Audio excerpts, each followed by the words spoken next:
ఆ సిద్ధాశ్రమంలో మారీచ సుబాహులనేటటువంటి రాక్షసుల్లో సుబాహుణ్ణి సంహరించి రామచంద్రమూర్తి విశ్వామిత్ర సహితుడై బయలుదేరి అక్కడి నుంచి వెడుతుండగా ఆ మారీచుణ్ణి మాత్రం మానవాస్త్రం అనేటటువంటి ఒక చల్లటి అస్త్రంతో కొట్టడం వల్ల ప్రాణములు పోకపోయినా చాలా దూరంగా ఉన్నటువంటి 100 యోజనముల అవతలనున్నటువంటి సముద్రంలో పడిపోయాడు. స్పృహ వచ్చిన తరువాత మళ్ళీ లేస్తాడు. రామావతారంలో ఇదొక ప్రత్యేకత. మీరు జాగ్రత్తగా గమనిస్తే మనం మనుష్యులుగా ఎలా వ్యవహరిస్తామో అలా చిన్న వ్యవహారం ఒకటి కనపడుతుంది రాముడి దగ్గర. ఎందుచేత అంటే కృష్ణావతారంలో రాక్షసుల శేషాన్ని ఆయన మిగలనివ్వడు. ఎక్కడెక్కడ ఇంకా ముందెప్పుడో వీళ్ళు అడ్డొస్తారంటే ఇప్పుడిప్పుడే తీసేస్తాడు ఆయన. కురుక్షేత్రానికి వస్తారేమో అని అనుమానం ఉంటే ముందు నుంచే బకాసురాదుల్ని తీసేశారు. రామావతారంలో అలా కాదు. ఆయన పరమకారుణ్యమూర్తి. దాని మీద చిట్ట చివరి వరకు అవకాశం ఇస్తూ ఉంటారు. తప్పకపోతే సంహరిస్తూ ఉంటారు, కొందరును వదిలిపెడుతూ ఉంటారు. శూర్పణఖకి ముక్కు చెవులు కోసి వదిలిపెట్టారు, సీతాపహరణానికి కారణమైంది. మారీచుణ్ణి వదిలిపెట్టి సుబాహుణ్ణి సంహరించారు, సీతాపహరణానికి హేతువయ్యాడు. చేత మనం కూడా ఒక్కొక్కసారి అనుకుంటాం, ఆనాడు ఆ పని చేసి ఉండకపోతేనా అనుకుంటూ ఉంటాం. ఒక మనుష్యుడిగా ప్రవర్తించడం ఎలా ఉంటుందో అంతర్లీనంగా రామావతారంలో నడుస్తూ ఉంటుంది. లేకపోతే ఈ మాట ఎలా అనుకుంటారు మీరు?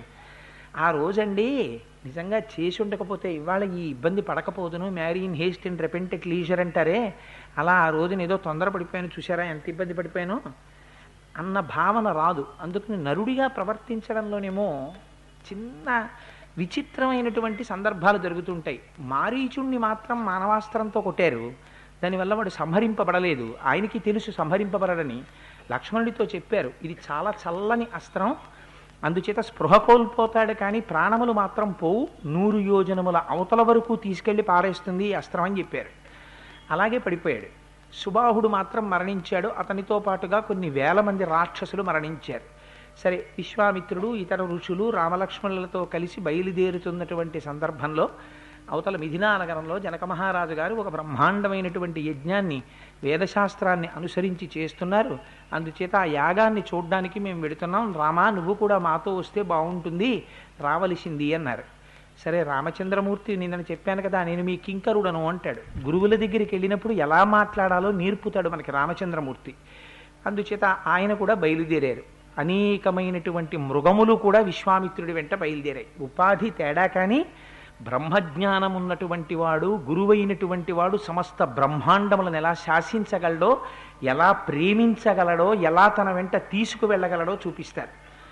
ఆఖరికి పరస్పర వైరుధ్యమును మరిచి మృగములన్నీ విశ్వామిత్రుడి వెంట పడితే, వద్దు వద్దు మీ అందరూ ఇక్కడే ఉండండి, వనంలో ఉండి సంతోషంగా సుఖంగా జీవనం చెయ్యండి అని చెప్పి మహర్షి అక్కడి నుంచి బయలుదేరారు.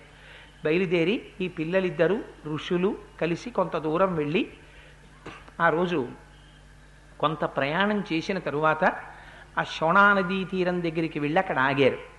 ఆగినప్పుడు అడిగాడు రామచంద్రమూర్తి, మహానుభావ ఇక్కడ చూసినట్టయితే చాలా ఆశ్చర్యకరంగా ఉంది, ఎక్కడ చూసిన ఫలాలు పుష్పాలు ఎంతో అందంగా ఉంది ఇదంతాను, ఈ ప్రాంతం అంతా ఇంత సుశోభితంగా ఉండి ఇంత ఫలాలతో పుష్పాలతో ఈ చెట్లు ఇవన్నీ ఇంత ఆనందదాయకంగా ఉండడానికి, మనుషుల యొక్క మనస్సుల్ని సేద తీర్చే రీతిలో ఉండడానికి కారణమేమి అని అడిగాడు.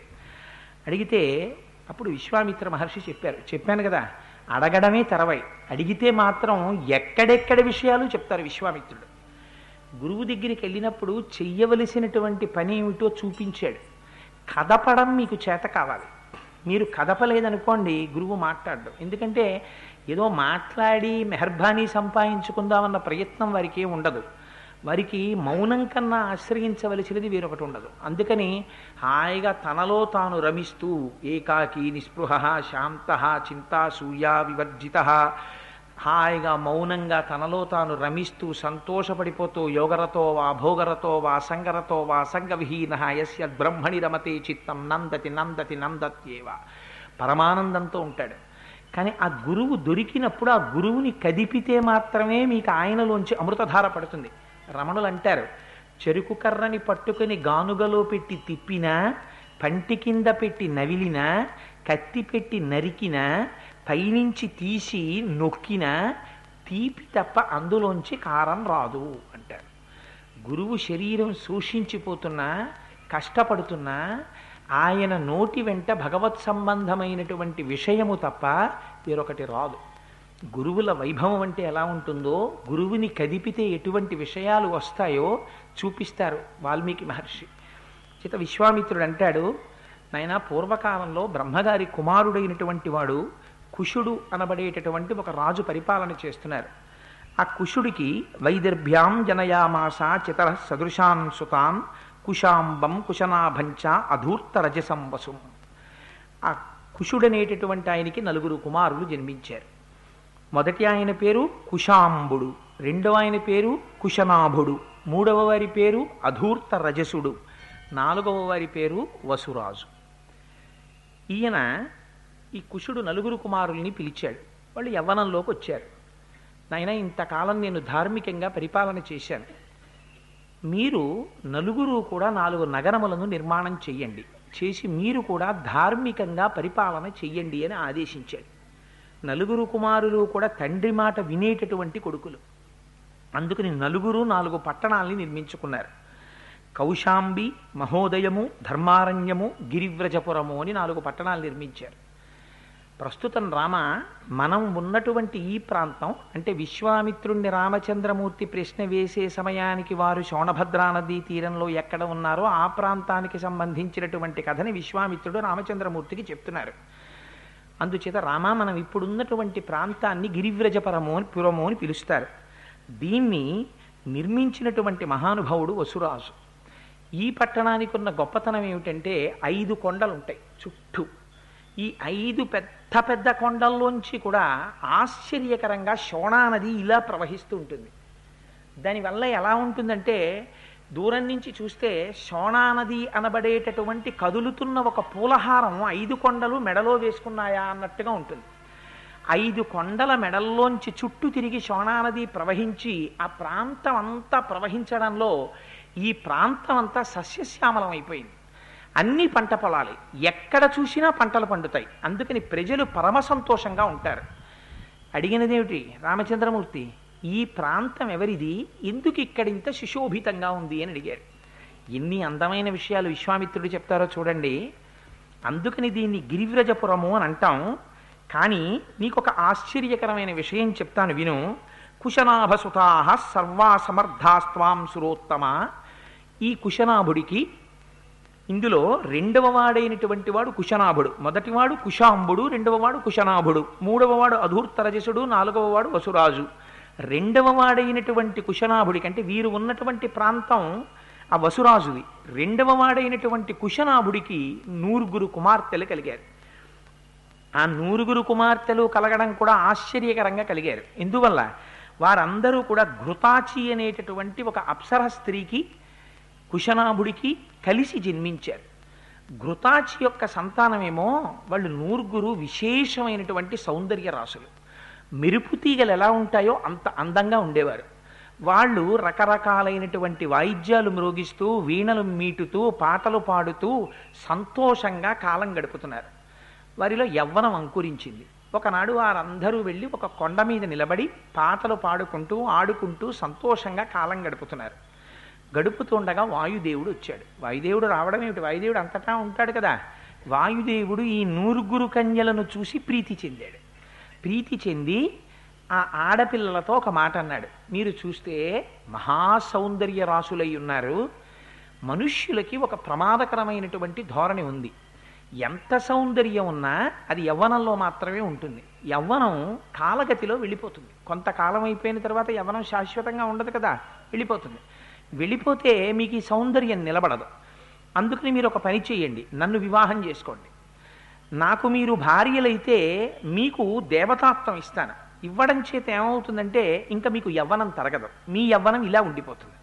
అందుకని మీరు నన్ను స్వీకరించవలసింది అన్నాడు. అంటే చిన్న ప్రలోభ బుద్ధిని చూపించాడు. స్త్రీ సహజంగా సౌందర్యము కావాలని కోరుకుంటుంది కాబట్టి ఆ సౌందర్యమునకు శాశ్వతత్వం ఇస్తానని ప్రలోభ పెట్టాడు. పెడితే 9 కన్యలు ఏకకంఠంతో చెప్పారు. అది విషయం. వాళ్ళు ఒకళ్ళతో ఒకళ్ళు చర్చించుకోలేదు. వాయుదేవుడు ఇలా అంటున్నాడు, మనం ఏం చేద్దాం, అని ఏం మాట్లాడుకోలేరు. ఆ నూరుగురు కలిసి ఒకేసారి ఒక మాట చెప్పారు. ఏమని? కుశనాభసుతా సర్వా సమర్థాస్వాం సురోత్తమ స్థానాచ్వావయితుం దేవం రక్షామస్తు తపోవయం. మా దగ్గర అపారమైనటువంటి తపశ్శక్తి ఉంది. ఈ తపశ్శక్తి చేత మమ్మల్ని మేము రక్షించుకోగలం. దానితో పాటుగా నువ్వు వాయుదేవుడవు అని అనుకుంటున్నావు, నీకు దేవతాస్థానంలో ఉన్నావని. మా తపశ్శక్తి చేత మేము తలుచుకుంటే నిన్ను దేవతాస్థానం నుంచి తొలగతొయ్యగలం. నువ్వా గొప్ప, మేమా గొప్ప? ఇప్పుడు మేము గొప్ప. మాకున్న తపశ్శక్తి అటువంటిది. మీరు మనుష్యులు, నేను దేవుణ్ణి, దేవతాస్వరూపంలో ఉన్నవాణ్ణి. అందుకుని కదా నీకు భార్యలవి కమ్మని అడుగుతున్నావు. మా తపశ్శక్తితో నిన్ను దేవతాస్థానం నుంచి తొలగతొయ్యగలం. కానీ మేము ఆ పని చెయ్యం. ఎందుకు చెయ్యం? మాకు దాని యందు మమకారం లేదు. నీ దేవతాస్థానాన్ని మేమెందుకు తొలగించడం? కానీ ఒక్క విషయాన్ని జ్ఞాపకం పెట్టుకో. మభూత్సకాలో దుర్మేధ పితరం సత్యవాదినం అవమన్య స్వధర్మేణ స్వయం వరముపాస్మహే. పితాహి ప్రభురస్మాకం దైవతం పరమం హిసః యస్యనో దాస్యతి పిత సనో భర్త భవిష్యతి. ఎంత గొప్ప మాట చెప్పారో చూడండి. నూర్గురు కన్యలు కలిపి ఒకే మాట చెప్పారు. భగవంతుని యొక్క దయచేత మా తండ్రి గారు స్వయంవరం ప్రకటించిన నాడు, మా తండ్రి గారు ప్రకటించిన స్వయంవరంలో వారక్కడ నిలబడి ఉండగా మహాధర్మాత్ముడు సత్యవాది అయిన మా తండ్రి కుశనాభుడు అక్కడ నిలబడి, వీరు నీకు తగిన భర్త అని ఎవరిని చెప్తారో వారి మెడలో మేము వరమాల వేస్తాం. పితాహి ప్రభురస్మాకం దైవతం పరమం హిసః యస్యనో దాస్యతి పిత సనో భర్త భవిష్యతి. వారి మెడలో వరమాల వేస్తాం, వారు మాకు భర్త అవుతారు. తప్ప ఎప్పటికీ కూడా తండ్రిని పక్కన పెట్టి మాంతమేముగా వరుణ్ణి ఎంచుకోగలమని తండ్రి యొక్క గొప్పతనాన్ని, తండ్రి యొక్క తెలివితేటల్ని త్రోసిరాజని భర్తని స్త్రీ స్వతంత్రముగా ఎంచుకునేటటువంటి కాలము రాకుండుగాక.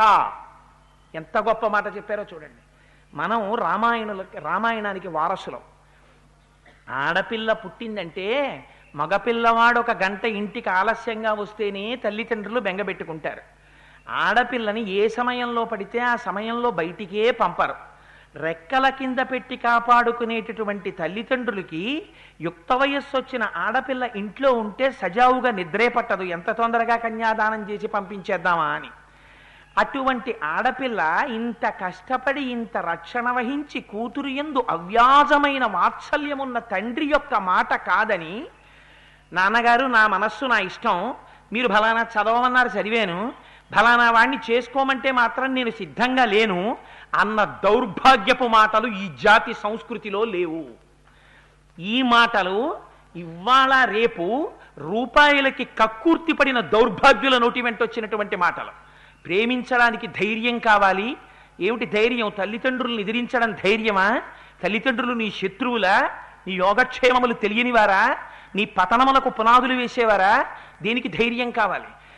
ఏ టీవీకి వెళ్ళండి, సినిమాకి వెళ్ళండి, జీవితానికి ప్రయోజనం ఏమిటి అంటే స్త్రీ యుక్త వయస్సు వస్తే ఓ పురుషుడి వెంట ఆబోతు ఆవుల వెంట పడ్డట్టు పడ్డాం. కేవలం పెళ్లి చేసుకోవడంతో సినిమా పూర్తయిపోతే చాలు. తదనంతర జీవితం గురించి డబ్బుల కోసం తీసిన వాడికి అక్కర్లేదు. కానీ దాని ప్రభావం పడిపోయి ఇవాళ ఎన్ని కోట్ల మంది జీవితాలు పాడవుతున్నాయో. మన జీవితానికి రామాయణం మార్గం నేర్పింది. అందుకే బ్రహ్మగారు అన్నారు, ఎంతకాలం రామాయణం చెప్పబడుతుందో అంతకాలం మానవత్వం నిలబడుతుంది. రామాయణం మన జాతి ఆస్తి. రామాయణానికి మనం వారసులం. ఎంత గొప్ప మాట నూర్గురు కన్యలు కలిసి చెప్పారో చూడండి. పితాహి ప్రభురస్మాకం దైవతం పరమం హిసః యస్యనో దాస్యతి పిత సనో భర్త భవిష్యతి. మా తండ్రి గారు ఎవరు భర్తని నిర్ణయిస్తారో వారి మెడలో వరమాల వేస్తాం. స్వతంత్రించి ఆడపిల్ల భర్తని ఎంచుకునేటటువంటి దుష్టకాలము రాకుండుగాక. ఇటువంటి మాటలు మా తండ్రి గారిని అడగకుండా మాతో తిన్నగా వచ్చి మాట్లాడడం చేత నువ్వు దుర్మేధ, నువ్వు వాయుదేవుడు కావచ్చు, నువ్వు దేవతాస్వరూపానివి కావచ్చు, అయినా సరే ఆడపిల్ల తండ్రిని సంప్రదించకుండా ఆడపిల్ల దగ్గరికి వచ్చి వివాహం చేసుకుంటానని సౌందర్యం గురించి మాట్లాడినటువంటి నీది దుర్మేధ. ఈ ఒక్క కారణం చేత నిన్ను దేవతాస్థానం నుంచి తీసేస్తాం మేము మా తపోశక్తితోటి. అయినా మేము తీయం. ఎందుకో తెలుసా? మాకు ఓర్పు ఉంది. మా తపస్సు చేత మమ్మల్ని మేము రక్షించుకోగలం. కానీ నిన్ను విడిచిపెడుతున్నావు అన్నారు. మరి ఔదార్యం చూడండి. 9 కన్యలు ఈ మాట చెప్తే వాయుదేవుడికి ఆగ్రహం కలిగింది. వాల్మీకి మహర్షికి స్వపరభేదాలు ఏమి ఉండవు. మహర్షులైనటువంటి వారు పక్షపాతాలతో కొమ్ములేం కాయరు. ఎక్కడ తప్పుంటే అది దేవతాస్వరూపం కానివ్వండి, హనుమ అంతటి వారు కానివ్వండి, మండోదరిని చూసి సీతమ్మ అనుకుంటే నిదర్శయన్ స్వాం ప్రకృతిం కపీనాం, కోతి బుద్ధి బయట పెట్టుకున్నావయా అన్నారు. అందుకని మహర్షి రాగద్వేషాలు లేకుండా రాస్తారు. వారు మహాజ్ఞాని, వారికి ఏమవసరం, వారికి ఏం బెంగలేదు. గురు కన్యలు అన్నటువంటి మాటలు విని ఆగ్రహించి వారి శరీరము లోపలికి ప్రవేశించి వారి అవయవముల యందు సంకోచత్వమును కల్పించాడు. దానివల్ల వారందరికీ కూడా అవయవముల యొక్క పటుత్వము తొలగిపోయింది. అంటే పోలియో వ్యాధి వచ్చినటువంటి వాళ్ళు, లేదా పక్షవాతాది వ్యాధులు వచ్చి చచ్చుపడిపోయినటువంటి అవయవాలు కలిగినటువంటి వారికి కొన్ని అవయవములు శక్తి క్షీణించిపోయి ఎలా ఉంటాయో అలా తోటకూర కాడల్లా శరీరావయవములు జారిపోతే ఈ 9 కన్యలు తండ్రి దగ్గరికి వచ్చి నేల మీద పడిపోయారు. పడిపోతే తండ్రి కుశనాభుడు బయటికి వచ్చాడు. ఏమమ్మా మీ అందరు ఇలా పడిపోయారేమని అడిగాడు. అడిగితే వారు అన్నారు, కన్నుల నీరు పెట్టుకుని సిగ్గుపడి, తండ్రి మేము బయట ఉద్యానవనంలో విహరిస్తుండగా వాయుదేవుడు మమ్మల్ని ఇలా అడిగాడు. మాకు తండ్రి గారు ప్రభువు, వారు నిర్ణయించిన వారిని తప్ప మేము స్వీకరించమని చెప్పాం. ఆగ్రహించిన వాయుదేవుడు మమ్మల్ని ఇలా చేశాడు అన్నారు. అంటే ఆయన అన్నాడు, చూడండి ఎంత ఓర్పో, స్త్రీకి ఓర్పు ఉండి తీరాలి. స్త్రీకి కాదు, పురుషుడికి కూడా ఓర్పు ఉండాలి. అందరికన్నా అందంలో, పుట్టుకలో, యవ్వనంలో, జాతిలో ఆధిక్యం ఉండడం చేత దేవతా సంబంధమైనటువంటి వారికి మరింత ఉంటుంది కొంచెం గర్వం. ఎందుకుంటుంది అతిశయం? మేము ఓ మెట్టు పైనున్న వాళ్ళమని. ఎవరా పిల్లలు? వాళ్ళు ఘృతాచి సంతానం, అప్సరస యొక్క సంతానం కాబట్టి వాళ్ళు కూడా ఓ మెట్టు పైనున్న వాళ్ళు. అయినా మీరు ఆగ్రహించలేదు. మీ తపశ్శక్తితో వాయుదేవుణ్ణి మీరు శపించలేదు. ఎంత గొప్ప విషయం! క్షమాదానం, క్షమా యజ్ఞం, క్షమా సత్యం హి పుత్రికా, క్షమా యశ, క్షమా ధర్మ, క్షమయా విష్టితం జగత్ అనడే. ఏమి గొప్ప మాటలు, ఏమి పాత్రలండి రామాయణంలో. ఈ మాట చెప్తే ఇంకోడైతే అంటాడు, తండ్రి ఎందుకు ఊరుకున్నారమ్మా, శపించిపోయారా అంటాడు. ఆయన అన్నాడు, అమ్మా స్త్రీకి ఉండవలసిన ఆభరణం అమ్మా, 9 కన్యలు కలిసి ఒక్కసారింత ఓర్పు పట్టారా? ఒక్కరికి కోపం రాలేదమ్మా మీలో? ఎంత అందమమ్మా, అలా ఉండాలి తల్లి. చూసారా, క్షమాదానం, ఓర్పే దానమమ్మా. క్షమా యశ, అన్నిటికన్నా గొప్పది కీర్తి ఓర్పే. క్షమా యజ్ఞం, ఓర్పుకి మించినటువంటి యజ్ఞం లేదు. క్షమా సత్యం హి పుత్రికా, సత్యం ప్రపంచంలో ఓర్పు ఒక్కటే. క్షమా ధర్మ, ఓర్పుని మించినటువంటి ధర్మం లేదు. క్షమయా విష్టితం జగత్, ఆ క్షమ చేతనే ఈ భూమి నిలబడింది. నిజంగా తపశ్శక్తి ఉన్న వాళ్ళందరూ ఓర్పులు కోల్పోవడం మొదలు పెడితే అసలు ఈ భూమి నిలబడదు. వారికి ఓర్పు ఆభరణం. అందుకని అంత ఓర్మి వహించారమ్మా మీరు. నేను చాలా సంతోషించాను తల్లి అన్నారు. అన్న తర్వాత పాపం ఆ 9 కన్యలు అలా పడున్నారు. పడున్న తర్వాత కుశనాభుడికి ఒక విషయం జ్ఞాపకానికి వచ్చింది. ఇందులో తండ్రి బాధ్యత కూడా జ్ఞాపకం చేశారు. మహాసౌందర్య రాశి అయినటువంటి కుమార్తె యవ్వనంలో ఇంట్లో ఉండగా తండ్రి బాధ్యత వివాహ సంబంధం చూడటం. నేను చూడలేదు కాబట్టి కదా వాయుదేవుడు కన్నుపడింది, కాబట్టి నేను ఇప్పుడు వివాహం చేయాలనుకున్నాడు. ఎప్పుడు? అవయవాలన్నీ కూడా శక్తి సన్నగిల్లిపోయి తోటకూర కాడల్లా జారిపోయి వాళ్ళు నేల మీద పడిపోయి ఉన్నప్పుడు వీళ్ళకి సరిపోయినటువంటి వరుడెవరు అని చూశాడు. ఇది ఎలా కుదురుతుందండి? ఏదో చాలా అందంగా ఉన్నటువంటి సమయంలో తగిన వరుడెవరని చూశారంటే అర్థం ఉంది. వీళ్ళు నేల మీద పడిపోయి లేవలేరు, కూర్చోలేరు, ఇప్పుడు తగిన వరుడెవరని ఆయన ఆలోచించాడు. ఆలోచించి నిర్ణయానికి వచ్చాడు. ఎవరికి ఇచ్చి చేస్తాను నా 9 కన్యల్ని అంటే, అదే కాలమునందు చూళి అనబడేటటువంటి ఒక మహర్షి తపస్సు చేస్తున్నారు. ఆ తపస్సు చేస్తున్నటువంటి మహర్షికి ఊర్మిళ అనబడేటటువంటి స్త్రీ యొక్క కుమార్తె అయిన సోమద అనబడేటటువంటి గంధర్వ స్త్రీ ఉపచారాలు చేసింది. ఎందుకు చేస్తున్నామని ఆయన అడగలేదు, చాలా కాలం ఉపచారం చేసింది. కొంతకాలం అయిన తర్వాత మహర్షి ప్రసన్నుడయ్యారు. మీరు చాలా దీర్ఘకాలం నుంచి నాకు ఉపచారాలు చేశారు, నీకు నేను ఏమి, నా నుంచి నువ్వేమి కోరుకుంటున్నావు, నేను నీకు ఏమి చేయగలను అని అడిగాడు. అడిగితే ఆవిడంది, నేను ఒక భర్తకి భార్యని కాను, నేను ఇతపూర్వం ఏ పురుషుణ్ణి వివాహం చేసుకుని ఉండలేదు, ఇప్పుడు కూడా నాకు ఒకరికి భార్యని కావడం నాకు ఇష్టం లేదు. కానీ అపారమైనటువంటి తపశ్శక్తి కలిగినటువంటి వాడు, వేదమును నమ్మినవాడు, అటువంటి బ్రహ్మతేజస్సున్నవాడు నీ వలన శారీరక సంపర్కం లేకుండా మానసికమైనటువంటి తపత్ఫలంతో నాకు కుమారుడు కావాలంది. ఋషుల వైభవాన్ని చూపిస్తారండి, వాళ్ళు తలుచుకుంటే ఏం చెయ్యలేరు.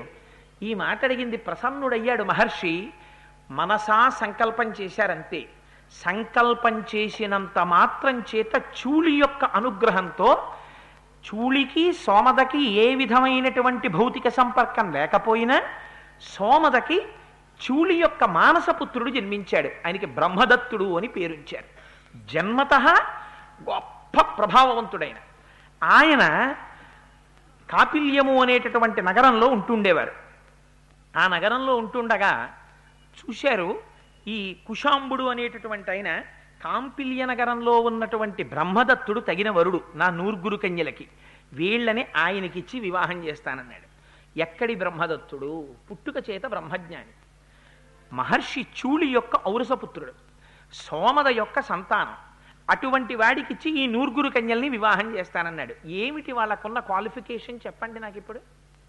భారతదేశంలో వివాహం చేసుకోవడానికి చూసిన క్వాలిఫికేషన్ ఏమిటో తెలుసా అండి? బాహ్య సౌందర్యము పట్ల అపార ప్రీతిని చూచుట భారతదేశమునకు తెలియదు. అందుకే పెద్దలైన వారిని ఎందుకు పంపిస్తారో తెలుసా వివాహానికి? పెద్దలు నిశ్చయించినారుగాన ఏతత్సుముహూర్తమునకో అని ఎందుకు రాస్తారంటే, అక్కడికి వెళ్ళి ఈ అమ్మాయి అంత అందగత్తే అని కాదు చూడవలసింది, ఆ అందం కాలంలో వెళ్ళిపోతుంది. కాలంలో వెళ్ళిపోయేటటువంటి అందం ఎంతకాలం నిలబడుతుంది, అది కాదు చూడవలసింది. ఆ అమ్మాయి ఈ అబ్బాయి వీళ్ళిద్దరి యొక్క అభిరుచులు ఎంత కలుస్తాయి. భారతదేశానికి విశ్వనాథ సత్యనారాయణ గారు ఒక మాట చెప్తుంటారు, 1000 పడగలలో 999 పడగలు చితికిపోయాయి సంస్కారంలో, ఒక్క పడగే మిగిలింది. ఏది అంటే ఈ జాతిలో ఎన్ని ఇబ్బందులు రానివ్వండి, ఎన్ని కష్టాలు రానివ్వండి, ఒకసారి బ్రహ్మముడి పడిన తరువాత శరీరం పడిపోవాలి తప్ప భర్తని భార్య కానీ భార్యని భర్త కానీ విడిచిపెట్టి వెళ్ళిపోవడం అన్నది ఈ జాతికి తెలియదు. ఆ పని చేసిన వారు ఏ కారణానికి చేసినా అసహ్యించుకోవడం ఒక్కటే ఈ జాతికి తెలుసు. వారు ఎంత పేదరాలు కానివ్వండి, భర్తని అనుగమించిన స్త్రీని మహాపతివ్రత అంది ఈ దేశం. రాక్షసుడు కావచ్చు రావణాసురుడు, కానీ నాపతి అని అనువర్తించింది మండోదరి, మహాపతివ్రత కింద చేర్చారు తప్ప భర్తని తిరస్కరించినటువంటి స్త్రీకి కానీ స్త్రీని విడిచిపెట్టిన భర్తకి కానీ ఈ జాతిలో గౌరవం ఇవ్వలేదు. దానికన్నా గొప్ప ఉండకూడని లక్షణం వేరొకటి లేదు. అందుచేత బ్రహ్మదత్తుడికి ఇవ్వడానికి ఏమిటి వీళ్ళకున్న లక్షణం? అపారమైనటువంటి తపశ్శక్తి ఉన్నప్పటికీ కూడా క్షమ, ఓర్పు కలిగి ఉండడం. ఇంతకన్నా గొప్ప లక్షణం ఎవరికి ఉంటుంది? అందుకని నా కుమార్తెకి తగినవాడు బ్రహ్మదత్తుడే అన్నాడు. బ్రహ్మదత్తుడిని తీసుకొచ్చాడు ఇంటికి. ఆశ్చర్యం ఏమిటో తెలుసా అండి, బ్రహ్మదత్తుడు చూశాడు, నూర్గురు కన్యలది ఏకీభావం. ఎందుకని? ఏమిటి చేస్తారు వివాహం చేస్తే? మనస్సులు కలుపుతారు. చేత కాక కాదు, ఆర్ష సాంప్రదాయంలో ముహూర్తాలు పెట్టడం అంత చాదస్తాలండి, ముహూర్తాలండి, అందుకు కాదు. ఎందుకు ముహూర్తం పెట్టడం? ఆ ముహూర్త సమయానికి వారిద్దరి నక్షత్రాలకి మనస్సులు ఏకీకృతమయ్యేటటువంటి అవకాశం వస్తుంది. జీలకర్రని బెల్లాన్ని కలిపి నూరితే అందులోంచి విద్యుత్తు పుడుతుంది. దాన్ని అరిచేతితో పట్టుకుని అవతల వారి యొక్క శిరోభాగమునందు పెడితే ఇద్దరి యొక్క మనస్సులు కలుస్తాయి. మనస్సులు కానీ కలవనటువంటి సంసారం వచ్చిందనుకోండి, వారు వారికి కాదు భారం, వారు జాతికి భారం అయిపోతారు. ఎందుకని? పురుషుడు స్త్రీని విడిచిపెట్టినా, స్త్రీని పురుషుడు విడిచిపెట్టినా సమాజం పాడైపోతుంది వాళ్ళిద్దరూ బయటికి వస్తే. అందుకని ముందు కలవవలసింది మనస్సులు కలవాలి. అక్కడ ఉన్నది నూర్గురు కన్యలు, కానీ నూర్గురు కన్యలకి మనస్సు ఒక్కటే. ఎలా చెప్పగలవు? నూర్గురు కలిసి ఏకకాలమునందు ఒకే మాటతో వాయుదేవుణ్ణి తిరస్కరించారు, ఒకే మాటతో తండ్రిని గౌరవించారు, ఒకే మాటతో ఓర్పుతో భూమి మీద పడిపోయి ఉండిపోయారు. అందుకని కన్యలు నూర్గురు, వాళ్ళ మనస్సు ఒక్కటి. అందుకని వీళ్ళని నువ్వు స్వీకరించన్నారు. బ్రహ్మదత్తుడు చూసినటువంటి లక్షణం ఏమిటో తెలుసా అండి? వాళ్ళకి ఇవాళ శారీరక బలం లేకపోవచ్చు, కానీ వాళ్ళకి గొప్ప మానసిక బలం ఉంది. నేను స్వీకరిస్తానన్నాడు ఆయన. అని కన్యాదానం చేస్తే పాణిగ్రహణం చేశాడు. ఒక్కొక్క కన్య యొక్క పాణిని గ్రహించేటప్పటికీ బ్రహ్మదత్తునిలో ఉన్నటువంటి తపశ్శక్తి చేత లోపల ఉన్నటువంటి వాయువు విడిచిపెట్టేసి వాళ్ళు మళ్ళీ సౌందర్య రాసులైపోయారు. మళ్ళీ మళ్ళీ సౌందర్య రాసులై నూర్గురు తమ పూర్వస్వరూపాల్ని పొంది అత్తవారింటికి వెళ్ళారు. మన ఆర్ష సాంప్రదాయాన్ని జ్ఞాపకం పెట్టుకోండి. కథలు చెప్పడానికి చెప్పరు. బాలకాండలో వాల్మీకి మహర్షి నేర్పుతారు. సోమద వచ్చిందిట, గంధర్వకాంత. ఎవరు? బ్రహ్మదత్తుని యొక్క తల్లి వచ్చి తన కోడళ్ళ ప్రతి కోడలి యొక్క చెయ్యి పట్టుకుని సంతోషపడిపోతూ కుశనాభుణ్ణి మెచ్చుకుందిట. ఎవరిని మెచ్చుకుంది? వియ్యంకుణ్ణి మెచ్చుకుంది. ఎందుకు మెచ్చుకుంది? అయ్యో నా పిల్లలండి ఇలా పడిపోయారు, వీళ్ళకి మంచి సంబంధాలు ఏమొస్తాయి అని ఏడ్చినవాడు కాడు. నాన్న మేము శపించలేదంటే క్షమాదానం, క్షమాయజ్ఞం, క్షమాధర్మం, క్షమాసత్యం హి పుత్రికాహ అని ఆనాడు ప్రకటించి నా కూతుళ్ళకి బలం ఉందని తీసుకొచ్చి బ్రహ్మదత్తుడికి ఇచ్చి వివాహం చేసినవాడు. కూతుర్ని అర్థం చేసుకునేటటువంటి సుసంపన్నమైన మనస్సు ఉన్నవాడు. అందుకని కదా ఇటువంటి అల్లుడి పక్కకి చేర్చగలిగాడు కూతుర్ని అని కుశనాభుణ్ణి పొగిడింది. ఎన్ని మాటలు! 100 కన్యల చెయ్యి పట్టుకున్నప్పుడు కూడా ఎన్ని మాటలు పొగడబడ్డాడు అటువంటి సోమద చేత! 100 మాటలు పొగడబడ్డాడు. ఇది ఈ జాతి సంస్కారం. ఎవరికి చెప్తున్నారు ఇవన్నీ? రాముడికి చెప్తున్నారు. ఎందుకు చెప్పాలి రాముడికి ఇవన్నీ? ఆ కదిపితే బండీరా వరకు చెప్తారు. రామచంద్రమూర్తి ఇంకా సీతమ్మని కళ్యాణం చేసుకుంటారు. భార్యాభర్తల సంబంధం అంటే ఏమిటో, బాహ్య సౌందర్యం చూడాలో, అంతఃసౌందర్యం చూడాలో, సంసారం అంటే ఎలా ఉంటుందో, దానివల్ల ఇద్దరు ఒకరినొకరు ఎలా ఉద్ధరించుకోవాలో రామాయణం మనకి నేర్పింది. యవ్వనంలో ఉన్నటువంటి పిల్లలున్న చోట చెప్పించుకోవలసింది, చెప్పవలసింది, వినవలసింది రామాయణం. మన దౌర్భాగ్యం వాళ్ళ రామాయణం తప్ప టీవీలకు అంకితం అయ్యాం. సంస్కృతి ఏమైపోతుంది? రామాయణ సంస్కృతి తగ్గిపోయింది, రాక్షస సంస్కృతి పెరిగిపోతుంది. ఎందుకని? నా మనస్సు నా ఇష్టం, నా మనస్సు వాడికి ఇచ్చేశాను కాబట్టి తిరిగి రాదు, ఒకరికి ఇస్తే తిరిగి రాదు, ఓడిపోతే ఊరుకోదు, పగిలిపోతే అతుకుపడదు, శాలువా కప్పుకో, ఎండ చెట్ల పక్కన తిరుగు. ఇది ఏమవుతుంది? జాతికి దౌర్భాగ్యం. అందుకని రామాయణం ఏదో హాస్యాస్పదంగా వ్రాసినటువంటి కథలు కావవి. యథార్థంగా జరిగినటువంటి కథలు, వాటిల్లో ఉన్నటువంటి సుసంపన్నమైన సంస్కృతిని ఎవరికి ఎప్పుడు ఏది ఎలా చెప్పాలో అలా చెప్పగలిగిన వాడు గురువు. రాముడితో మాట్లాడుతున్నాడు. అందుకని ఎదర రాముడి కళ్యాణం జరగబోతోంది. ఆడపిల్లని చేపట్టడం అంటే ఏమిటో, సంసారం అంటే ఏమిటో, తపశ్శక్తి అంటే ఏమిటో, ఈ అన్యోన్యమైన అనురాగం కదండి సీతమ్మ తల్లికి కూడా అంత ఓర్పునిచ్చింది. భవిష్యత్తులో రావణుడు ఎన్ని మాట్లాడినా నిన్ను క్షమించాను రా అందమ్మ. నిజంగా అమ్మే కోపగించింది అనుకోండి, ఆ రోజున అమ్మ శపించలేదా రావణాసురుణ్ణి? ఎక్కడ పునాది ఎక్కడక పడిందో చూడండి. ఒక సరైన గురువు దగ్గర యవ్వనంలో ఉన్న పిల్లలు ఒక మంచి మాట వింటే వాళ్ళ జీవితాలు ఎలా చక్కబడతాయో చూడండి. ఇది రామాయణానికి ఉన్న గౌరవం. అందుకే ఎప్పుడు చెప్పినా ఎక్కడ చెప్పినా మనవాళ్ళు రామాయణం చెప్పుకునేవారు, రామాయణం వినేవారు ఆబాల గోపాల. అంతేకాని రామాయణం అంటే రిటైర్ అయిపోయిన వాళ్ళకి రామాయణం అని కాదు. రామాయణం అందరికీ రామాయణం కావాలి. ఎందుకని రామాయణంలో నేను పాటించకూడదు అన్నదేం లేదు. నీ జీవితాన్ని దిద్దుకోవడానికి కావలసినవన్నీ రామాయణంలో ఉన్నాయి. అందుకని ఈ విషయాన్నంతటినీ చెప్పారు. చెప్పిన తరువాత బయలుదేరారు. అక్కడి నుంచి బయలుదేరి మనం ఇలా బయలుదేరి వెడదాం, ఈ నదిని దాటుదాం అన్నారు. అంటే రాముడు అన్నాడు, ఈ శోణా నది అంతా మోకాలు లోతు నీటితో ఉంది, దీన్ని ఎటువైపు నుంచి దాటుదాం అన్నాడు. అంటే విశ్వామిత్రుడి గొప్పతనం చూడండి. ఆయన అన్నారు, మోకాల్లోతు నీరే కాబట్టి ఇక్కడ దాటేద్దాం అనలేదు. మహర్షులందరూ ఎటు నడిస్తే అటు నడుద్దాం రామా అన్నారు. నీ నిర్ణయాలు కావు, పెద్దలైన వారు వెడుతున్నారు ముందు, వారు ఎటు వెడుతున్నారో అటు వెళ్ళడం నేర్చుకో. అంతేకాని ఎక్కడికైనా వెళ్ళిన దగ్గర నుంచి అయా అటుకన్నా ఇలా వెళ్ళిపోతే బాగుంటుందండి అనకు. వారు ఎటు వెడుతున్నారో వారి వెంట వెళ్ళిపోవడం నేర్చుకో. వారు అనవసరపు విషయాలకు వెళ్ళడు. వాడు వెడుతున్నాడు అంటే వాడు ఖచ్చితంగా ఏదో చూడవలసినటువంటి చోటికి వెడతాడు. వాడి వెనక వెళ్ళు, నీకు కూడా దర్శనం అవుతుంది. అందుకని మహర్షులు ఎటు వెడుతున్నారో అటు వెడదాం రామా అన్నారు. అలాగే గురువుగారు అన్నాడు. అంతే. ముందు విశ్వామిత్రుడు నడుస్తున్నాడు, ఋషులు నడుస్తున్నారు, వీళ్ళు నడుస్తున్నారు. ఇంత నడుస్తున్నారు కదా, కాళ్ళు పట్టేవా?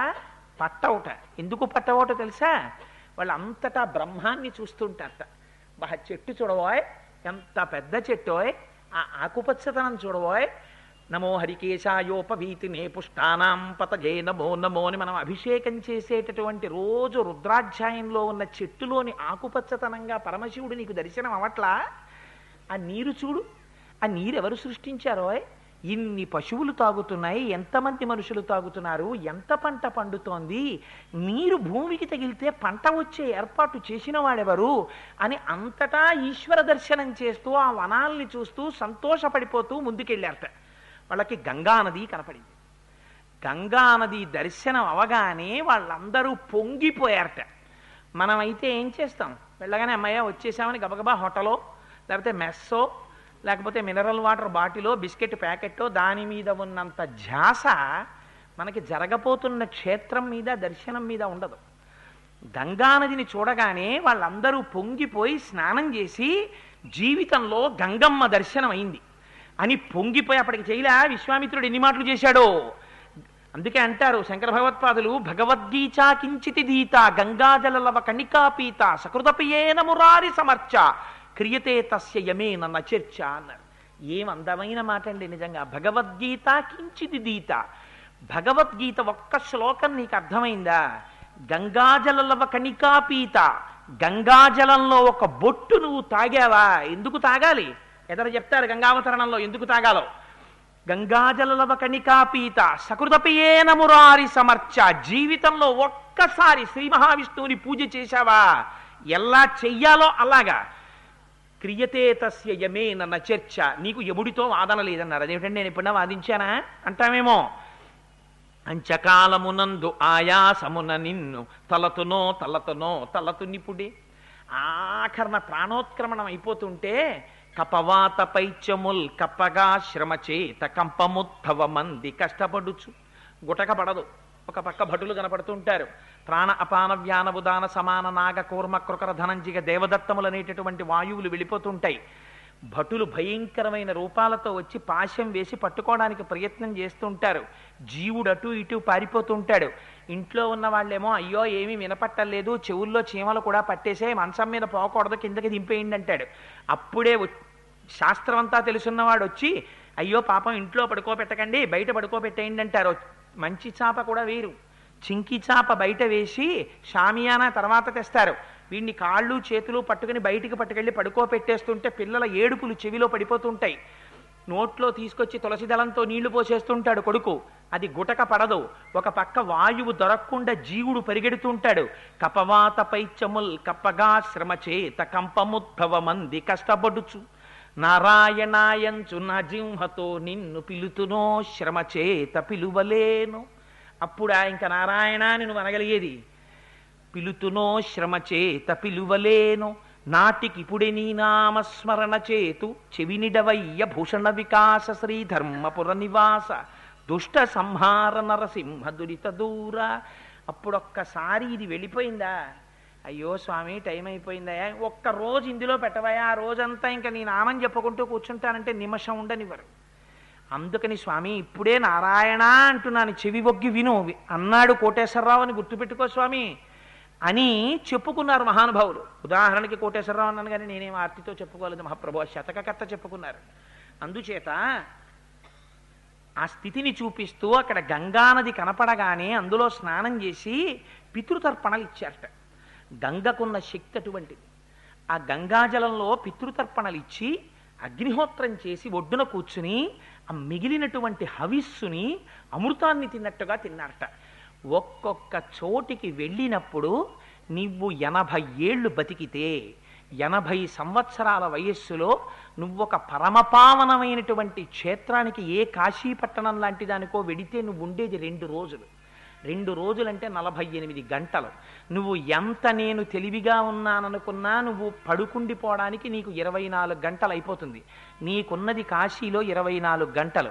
24 గంటల్లో నువ్వు విశ్వేశ్వరుడి దేవాలయంలో నిలబడేది కనీసం 30 నిమిషాలు. అందులో నిన్ను తోసేయిగా శివలింగం దగ్గర నిలబడేది 2 నిమిషాలు. ఆ 2 నిమిషాల మనస్సు నువ్వు అక్కడ పెట్టలేనప్పుడు ఇంత దూరం కాశీ నుంచి వెళ్ళి ప్రయోజనం ఏమిటి? కాశీకి వెళ్ళి అక్కడికి వెళ్ళి ఓ గంగానది సైకతం మీద కూర్చుని నువ్వు గంగావతరణం గురించి చెప్పుకోకపోతే, అక్కడికి వెళ్ళి శివాష్టోత్తర శతనామాన్ని పారాయణ చేయకపోతే కూర్చుని అభిషేకం చెయ్యకపోతే, శివనామం గురించి లోపల స్మరించకపోతే, అది కాశీ కానివ్వండి, తిరుమల కానివ్వండి, అరుణాచలం కానివ్వండి, క్షేత్రమునకు వెళ్ళినటువంటి ఆ కొద్ది రోజులు నువ్వు ఈశ్వరానుగ్రహము కోసమే ప్రాకులాడకపోతే ఎక్కడి నుంచి వస్తుంది నీకు పుణ్యం? అందుకని ఇది నేర్పుతోంది మనకి బాలకాండ. అన్నం తిన్నారా వాళ్ళు అప్పటి వరకు? ఇది చూడరు. వచ్చింది ఎక్కడికొచ్చావు? గంగానది ఒడ్డుకొచ్చావు.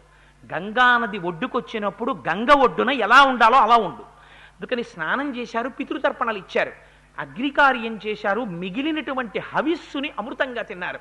క్షేత్రాలకు వెళ్ళినప్పుడు అప్పుడు కూడా నీ దిక్కుమాలిన నాలిక కోసం తిరక్కవు. ఇక్కడ ఇడ్లీ మన ఆంధ్ర ఇడ్లీలో ఉండదండి, ఇక్కడ దోశలో నూనె ఎక్కువ వేశాడండి, ఇవి వదిలిపెట్టు. బ్రెడ్ తిన్నావా, పండు తిన్నావా, వదిలిపెట్టు. ఈశ్వరానుగ్రహానికి నోచుకో. నా అదృష్టం, ఇన్నాళ్ళకి ఇక్కడికి వచ్చాను అని పొంగిపోయి నీకేది పడుతుందో అది తిని దాని మీద ఎక్కువ భ్రమ పెట్టుకోకుండా స్వామి కోసం బ్రతకడం నేర్చుకో 2 రోజులు అని మనకి నేర్పుతోంది బాలకాండ. లేకపోతే రాముడు వెళ్ళి అక్కడికి వెళ్ళి ఆ అగ్నికార్యం చేసి ఆ హవిస్సులో మిగిలినటువంటి హవిస్సు అమృతాన్నంగా తిన్నాడని మనకి చెప్పడం ఎందుకు? మనకి నేర్పుతుంది ఎలా బతకాలో. రాముడంతటి వాడు నరుడిగా వస్తే అలా ప్రవర్తించాడు. నువ్వెందుకు ప్రవర్తించావు? నువ్వు ప్రవర్తించి తీరాలి, నువ్వు రామకథ వింటే, నీకు రామభక్తి ఉంటే. అందుకని ఆ గంగానదిని వారందరూ అలా సేవించి ఆ గంగానదిని దాటి ఆవలి ఒడ్డుకి వెడుతున్నప్పుడు అక్కడ కూర్చున్న తర్వాత మహానుభావుడు ఒక మాట చెప్పాడు. విశ్వామిత్ర మహర్షి, నాయన నీకు చెప్పాను కదా, కుశనాభుడు అనబడేటటువంటి రాజుకి 9 కుమార్తెలు ఉండేవారని, ఆ 9 కుమారుల్ని కూడా బ్రహ్మదత్తుడనేటటువంటి ఆయనకి ఇచ్చి వివాహం చేసేశాడు. తనకి కొడుకులు లేరనేటటువంటి బాధ చేత ఇంటికి వెళ్ళి పుత్రకామేష్టి చేశాడు. ఆ పుత్రకామేష్టి జరుగుతూ ఉండగా వాళ్ళ తండ్రి అయినటువంటి కుశమహారాజు గారు వచ్చారు. వచ్చి, నాయన నీ కోరిక నెరవేరుతుంది, నీ పేరు ప్రతిష్టలు నిలబెట్టగలిగినటువంటి వాడు గాధి అనబడేటటువంటి వాడు నీ కుమారుడిగా జన్మిస్తాడు, ఆయన వల్ల నీ యొక్క మన వంశం అంతా పావనమవుతుందని చెప్పాడు. ఆ గాధి కుశనాభునికి కుమారుడిగా జన్మించినటువంటి గాధి రామ నా తండ్రి. ఎంత అందంగా చెప్తాడో చూడండి విశ్వామిత్రుడు. గాధి ఈజ్ మై ఫాదర్ అనేదో చెప్పడం కాదు, ఎంత అందంగా చెప్తాడో చూడండి. చెప్పేటప్పుడు తండ్రి గురించి మాట్లాడడం అంటే ఎలా ఉండాలో చూడండి. సపితామమ కాకుత్సా గాధి పరమధార్మిక. మా తండ్రి గారు గాధి పరమధార్మికుడు రామ. తండ్రిని జ్ఞాపకం తెచ్చుకుంటే, మా తండ్రి గారండి మహాభక్తుడు, మా తండ్రి గారు నన్ను ఇంత కష్టపడి పెంచి పెద్ద చేశారు, ఈపాటి సంస్కారం మాకు మిగలడానికి మా తండ్రి గారు హేతువు అని తండ్రిని కాని తల్లిని కాని స్మరించినప్పుడు నీ నోటి వెంట మంచి మాట రావాలి. గాధి గురించి మాట్లాడితే అంత బ్రహ్మజ్ఞాని విశ్వామిత్రుడు, నా వంటి కొడుకునికని అదృష్టవంతుడైన తండ్రి కుశనాభుడు గాధి అనలేదు. పరమధార్మికుడైనటువంటి గాధికి నేను కుమారుణ్ణని చెప్పుకున్నాడు. చెప్పి సపితామమ కాకుత్సా గాధి పరమధార్మిక కుశవంశ ప్రసూతోస్మి కౌశికో రఘునందన. నేను కుశవంశంలో జన్మించాను కాబట్టి నన్ను కౌశికుడు అంటారు, నేను గాధి కుమారుణ్ణి రామా అని చెప్పారు. చెప్పి ఒక మాట చెప్పారు. తన వారి గురించి చెప్పడంలో, మా అక్క ఉండేది 8 ఇళ్ళు కాకినాడలో ఉండేవి, 3 ఇళ్ళు హైదరాబాద్లో ఉండేవి, 8 ఫిక్స్డ్ డిపాజిట్లో మా అక్కకి బావగారికి. ఈ దుర్మార్గపు మాటలు కావు. ఎలా మాట్లాడాలో కుటుంబాల గురించి మాట్లాడితే, తన అక్క గురించి మాట్లాడితే, మా అక్కగారు ఉన్నారండి మహాతల్లి, మా అక్కగారు 18 సార్లు కాశీ వెళ్ళారు, వెళ్ళినప్పుడల్లా 9 మార్లు ఉంటారు.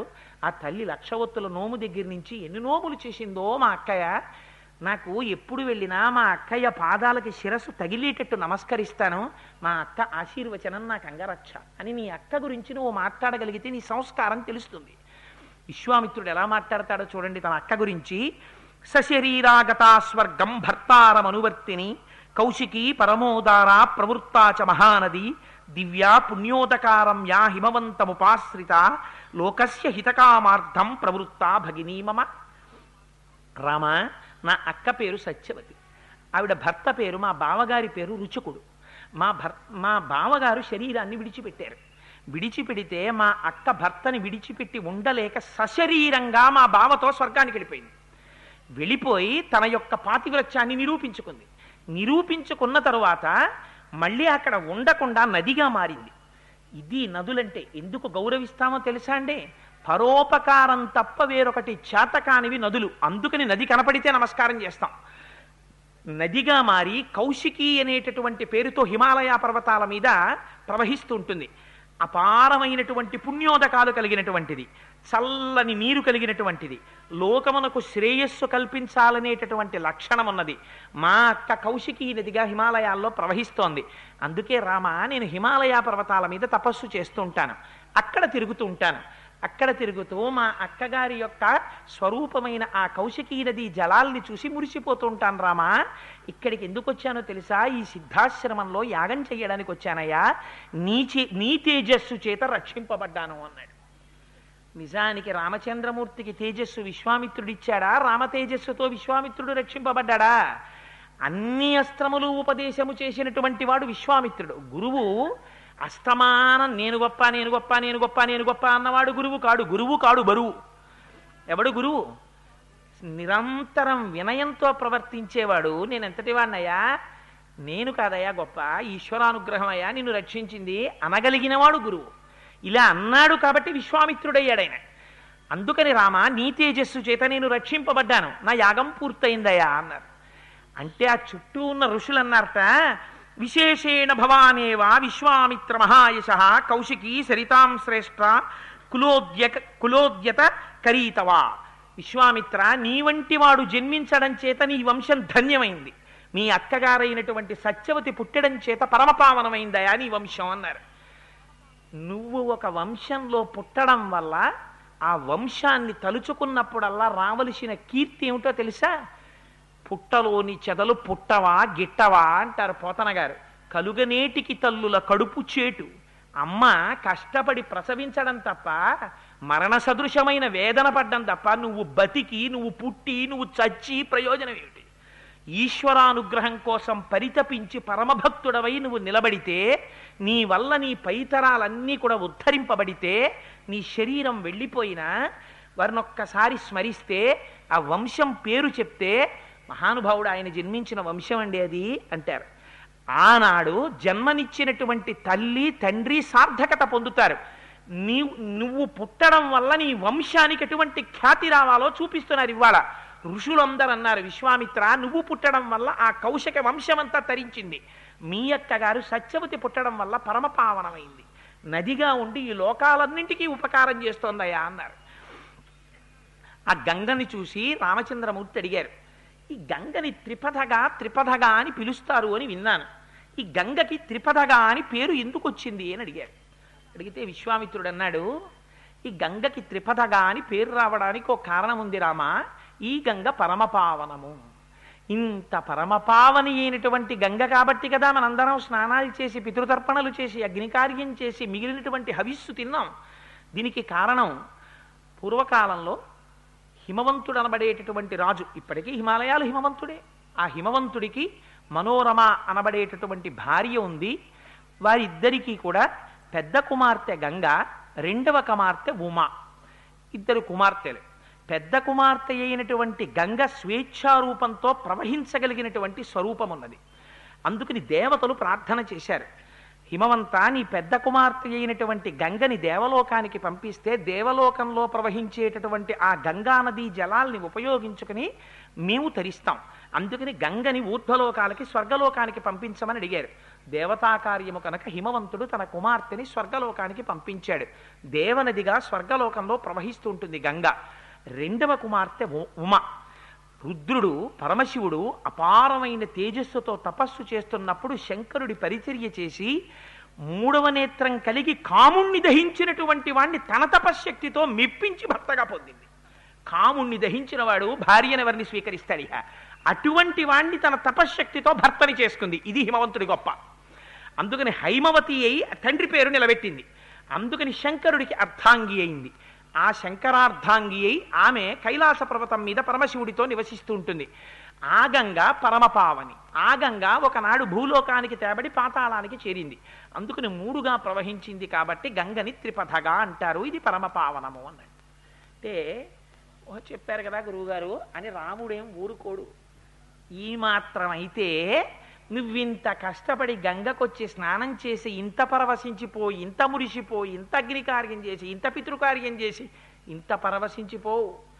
గురువుగారు మీరు సులభంగా చెప్పారు. అలా గురువుగారు టూకీగా చెప్పారు అనకూడదు. రామచంద్రమూర్తి గురువుని అడగడం ఎంత అందంగా అడుగుతాడో చూడండి. గురువు నుంచి అమృతధారని రాబట్టుకోవడానికి ధర్మయుక్తమిదం బ్రహ్మన్ కదితం పరమం త్వయా దుహితు శైలరాజస్య జ్యేష్ఠాయా వక్తుమర్హసి విస్తరం విస్తరజ్ఞోసి దివ్యమానుష సంభవం త్రీన్ పదో హేతునాకేన ప్లావయేల్లోకపావని కథం గంగా త్రిపదగా విశ్రుత సరిదుత్తమ. నదులన్నింటిలోకి అత్యుత్తమమైనటువంటి నది గంగా, పరమపావని, మనుష్యుల యొక్క పాపములను హరించగలిగినటువంటిది అని మీరు చెప్పారు కదా. గంగ చేసినటువంటి పని ఎవ్వరూ చెయ్యలేనిది అని ఒక మాట అన్నారు కదా. మీరు కథని విస్తరించి చెప్పి విన్నటువంటి వారి యొక్క హృదయములలో ఆ గంగ యొక్క పవిత్రత నిలబడిపోయినట్టుగా చెప్పగలిగినటువంటి సమర్థత కలిగినటువంటి వారు. అటువంటి విశ్వామిత్ర మహర్షి మా యందు అనుగ్రహించి విస్తారంగా మాకు ఆ గంగా అవతరణాన్ని చెప్పండి, లేకపోతే మాకు ఎలా తెలుస్తుంది? మమ్మల్ని అనుగ్రహించండి, ఎందుకు గంగకంత పరమపావనత్వం వచ్చిందన్నారు. ఇలా అడిగితే కదా చెప్పబుద్ధేస్తుంది. గంగ గొప్పతనం ఏమిటో చెప్పడం మొదలుపెట్టారు విశ్వామిత్ర మహర్షి. మొదలుపెట్టి ఆయన అంటారు, పురాణామకృతోద్వాహో నీలకంఠో మహాతపాహ దృష్ట్వాచ స్పృహయాదేవి మైథునాయోపచక్రమే. పార్వతీదేవిని వివాహం చేసుకున్న తర్వాత శంకరుడు కైలాసానికి వెళ్ళాడు. వెళ్ళిన తర్వాత ఆ పార్వతీ పరమేశ్వరులిద్దరూ కలిసి 100 దివ్య సంవత్సరములు, మన కాలమానంలో సంవత్సరం కాదు, 100 దివ్య సంవత్సరములు క్రీడించారు ఇద్దరు. 100 దివ్య సంవత్సరములు క్రీడించినప్పటికీ వారికి సంతానం కలగలేదు. సంతానం కలగకపోతే మీరు ఈ స్కందోత్పత్తిని చాలా జాగ్రత్తగా వినాలి. ఎందుకంటే దీనంత ఇరుకు మిరుకులతో ఉన్నటువంటి కథ ఇంకోటి ఉండదు. దీన్ని చాలా జాగ్రత్తగా వింటే మాత్రమే దీనిలో ఉన్నటువంటి రహస్యం మీకు అర్థమవుతుంది. 100 దివ్య సంవత్సరములు క్రీడించినటువంటి పార్వతీ పరమేశ్వరుల గురించి విన్నటువంటి దేవతలకి ఆశ్చర్యం వేసింది. వేసి వాళ్ళు ఒక ఆలోచన చేశారు. అమ్మో, శంకరుడి తేజస్సే అసామాన్యమైంది, పార్వతీదేవి తేజస్సు దుర్నిరీక్ష్యమైంది. ఇప్పుడు శంకరుడికి పార్వతీదేవికి ఇంకొక ప్రాణి కానీ జన్మిస్తే అటువంటి మహాభూతాన్ని మనం భరించగలమా? ఎంత తేజోవంతమైనటువంటి ప్రాణి వస్తుంది. అందుకని అటువంటి ప్రాణి కలగకూడదు. మనం తట్టుకోగలమో తట్టుకోలేమో అనుకున్నారు. అసలు వీళ్ళకి ఎందుకు చెప్పండి అని ఈ దేవతలందరూ కైలాసానికి వెళ్ళారు. వెళ్ళి ఆయన అర్థరక్షణ కళా సంరంభునిన్ శంభురిన్ అంటారు పోతన గారు. ఎవడైనా బయట నిలబడి శంకరా అంటే చాలు, భార్యతో మైథునం చేస్తున్నవాడు బయటికి పరిగెత్తుకొస్తాడు. అందుకని ఆ బయట నిలబడి వీళ్ళందరూ పెద్ద కేకేశారు. ఏమని? దేవదేవ మహాదేవ సర్వలోక హితే రత నలోకా ధారయిష్యంతి తవ తేజాసురోత్తమ అన్నారు. శంకరా, 100 దివ్య సంవత్సరముల నుంచి భార్యతో క్రీడిస్తున్నావు. ఒకవేళ నీ తేజస్సు కానీ వేరొక ప్రాణి రూపంలో ప్రపంచంలోకి వచ్చిందా, ఆ తేజస్సుని మేమెవ్వరం భరించలేం మహాప్రభో. అందుకని నీ తేజస్సుని ఎవ్వరిలోకి విడిచిపెట్టద్దు, నీ తేజస్సుని నీలోకే ఉంచేసుకుని తపస్సు చేసుకుంటూ ఉండిపో పార్వతీదేవితో కలిసి అన్నారు. అనేసరికి శంకరుడు బయటికి వచ్చాడు. బయటికి వచ్చి, ఏమిరా అబ్బాయి మీ అందరు ఎందుకు ఇలా వచ్చారు, ఏమిటన్నారు అన్నాడు. అనేటప్పటికీ మళ్ళీ వీళ్ళు చెప్పారు, దేవదేవ మహాదేవ సర్వలోక హితేరత నలోకాధారయిష్యంతి తవ తేజాసురోత్తమ. స్వామి, నీ తేజస్సుని ప్రపంచం భరించలేదు, అందుకని నీ తేజస్సునందుంచుకో. ఆ మాటలో అర్థం ఏమిటో తెలుసా అండి? శంకరుడి శరీరం తేజో శరీరం, మనం చూస్తున్న శరీరం కాదు. అసలు శంకరుడి శరీరం అంటే పోతన గారు చెప్తారు, అగ్నిముఖంబు పరాపరాత్మకమాత్మ కాలంబు గతి రత్నగర్భ పదము శ్వసనంబు నీయుర్పు రసన జలేషుండు దిశలు కర్ణంబులు దివము నాభి సూర్యుండు కన్నులు శుక్లంబు సలిలంబు జటలంబు జరధులు చరదలు శరము సర్వౌషధులు రోమచయము శల్యంబు లద్రులు మానస అమృతకరుండు ఛందములు ధాతువులు ధర్మసమితి హృదయము ఆస్య పంచకము ప్రచరాహ్వయంబు అయిన నీరూపు సరసత్వమై శివాఖ్యయై స్వయం జ్యోతి అయ్యొప్పు అజ్జమగుచు అంటారు. అటువంటి వాడు కనుక నీ తేజస్సుని విడిచిపెట్టకన్నారు. అంటే ఆయన అన్నాడు, అదెంత మాట రా అబ్బాయి, తప్పకుండా నా తేజస్సుని విడిచిపెట్టను, నా తేజస్సులోనే ఉంచేసుకుంటాను. నేను వెళ్ళి కైలాస పర్వతానికి పశ్చిమ దిక్కుగా వెళ్ళిపోయి తపస్సు చేసుకుంటాను ఉమాదేవితో కలిసి. కానీ ఒక్క మాట, ఇప్పటికే 100 దివ్య సంవత్సరముల నుంచి పార్వతీదేవితో క్రీడించిన కారణం చేత రేతస్థానము నుండి నా తేజస్సు కదిలింది. కదిలిన తేజస్సు ఎవరు భరిస్తారు, ఎక్కడ వదిలిపెట్టనని అడిగాడు. వేరొక ప్రాణి పుట్టకూడదంటే పార్వతీదేవి యందు ప్రవేశించకూడదు, ఎక్కడ వదిలిపెట్టను రా అబ్బాయి అని అడిగాడు. అడిగితే వీళ్ళందరూ గబగబా చూస్తే వాళ్ళకి భూమి కనపడింది. ఏదైనా కింద భూమి మీదే కదా పడిపోవాలి. అందుకని వాళ్ళన్నారు ఏ తేజ క్షుభితం ఏతద్ధరాధారయిష్యతి అన్నారు. భూమి భరిస్తుందయా, దాని మీద వదిలిపెట్టేయన్నారు. అనేటప్పటికీ శంకరుడికే ఉంది, తన తేజస్సు భూమి మీద వదిలిపెట్టాడు. భూమి మీద వదిలిపెట్టేటప్పటికి ఆ తేజస్సు భూమి అంతా వ్యాపించేసింది. ఇలా వ్యాపించేసరికి పార్వతీదేవి లోపల నుంచి బయటికి వచ్చింది. బయటికి వచ్చి శంకరుడి తేజస్సు ఎవరు భరించారని అడిగింది. వీళ్ళందరూ తెలివితేటలుగా అన్నారు, భూమి భరించింది అన్నారు. ఆవిడంది, మీ అందరూ వచ్చి ఏం చెప్పారు శంకరుడితోటి? వేరొక ప్రాణి పుడితే ఎవరికి బిడ్డడు పుట్టాలి? నాకు పుట్టాలి. నాకు మాతృత్వం లేకుండా, నాకు బిడ్డడు పుట్టకుండా చేసి మీరు శంకర తేజస్సుని భూమి మీద పతనం చేశారు. అందుకని అపత్యం స్వేషు దారేషు, మీకెవ్వరికీ కూడా పిల్లలు పుట్టరు. తస్మాన్నోత్వాదయిష్యథ అవనేనైక రూపత్వం బహుభార్యా భవిష్యసి నచపుత్రకృత ప్రీతిం మత్క్రోధ కలుషీకృత ప్రాప్యసి త్వం సుదుర్మేధే మమ పుత్రమనిచ్చతే అందావిడ. ఆవిడ శపించింది ఆగ్రహంలో. ఏమని? అపత్యం స్వేషు దారేషు, దేవతలందరూ వచ్చి ప్రార్థన చేశారు కాబట్టి దేవతలకి ఇక నుంచి మీ భార్యల యందు మీకు బిడ్డలు పుట్టరు. అందుకే బ్రహ్మగారు చెప్పాడు, ఇక మీ భార్యలకి బిడ్డలు పుట్టర్రా, మీ తేజస్సుతో గంధర్వ స్త్రీలకి అప్సరసల యందు మీ తేజస్సు నుంచి వానరములను సృష్టించండి అన్నాడు. కారణం అందుకని వానరములను సృష్టించారు. వారి భార్యల యందు వారి తేజస్సును ఉంచలేదు. మానసికంగా వారి తేజస్సుని వారిలో ప్రవేశపెట్టి వారి వారి అంశలతో వానరాల్ని సృష్టించారు. కారణం మొన్నటి రోజున చెప్పాను కదా. అందుకని మీ భార్యల యందు మీకు సంతానం ఉండదు. అందుకే దేవతలు 33 కోట్ల మందే. ఇంకా తర్వాత పిల్లలు ఉండరా అండి? వాళ్ళు పెరగరా అండి? ఎప్పుడు అలాగే ఉంటారా? సంతానం అంటే అంతే. పార్వతీదేవి శాపం, దేవతల సంఖ్య అలాగే ఉంటుంది. అందుకని అపత్యం స్వేషు దారేషు తస్మాన్నోత్వా దయిష్యథ అవనేనైక రూపత్వం బహుభార్యా భవిష్యసి. నాయందు ప్రవేశపెట్టబడవలసినటువంటి శంకర తేజస్సు భూమి యందు ప్రవేశపెట్టబడింది కాబట్టి, భరించడానికి భూమి ఒప్పుకుంది కాబట్టి భూమిని శపిస్తున్నాను. భూమి ఇక నుంచి అవనేనైక రూపత్వం, అనేక రూపాలు పొందుతుంది. అందుకే ఒక చోట సస్యశ్యామలంగా ఉంటుంది, ఒక చోట ఊసర క్షేత్రం అయిపోతుంది, ఒక చోట ఎడారైపోతుంది, ఓ చోట మట్టి దిబ్బైపోతుంది. బహుభార్యా భవిష్యసి నచపుత్రకృతాం ప్రీతిం మత్క్రోధ కలుషీకృత. ఒకే కాలమునందు నీకు అనేక మంది భర్తలుంటారు. అందుకే భూమి ఒకటి, భర్తలు అనేక మంది. ఈ ఊళ్ళో ఉన్నవాడు భూమికి భర్తే, రాజుగారే. ఆ పక్క ఊళ్ళో ఉన్నవాడు భూమికి భర్తే, ఆయన రాజుగారే. అక్కడ ఉన్నవాడు భూమికి భర్తే, ఆయన రాజుగారే. అంతేకాదు నచపుత్రకృతాం ప్రీతిం మత్క్రోధ కలుషీకృత. నాకు బిడ్డలు కలగకూడదని అనుకుని నా భర్త తేజస్సుని నువ్వు భరించావు కాబట్టి నీకు బిడ్డల వలన ఏ రకమైన కీర్తి ఉండదు. నీ బిడ్డల వల్ల నువ్వు సిగ్గుతో తలంచుకుంటావంది. అందుకే తండ్రి భూపతే, కొడుకు భూపతి. తండ్రి గారు భూమికి పతి, రాజుగా ఉన్నంతకాలం. తండ్రి గారు వెళ్ళిపోయిన తర్వాత కొడుకు ఏమవ్వాలి? భూమికి పతి కాబట్టి భూమికి కొడుకు అవ్వాలి. మళ్ళీ పట్టాభిషేకం చేసుకుంటే ఆయన భూపతి.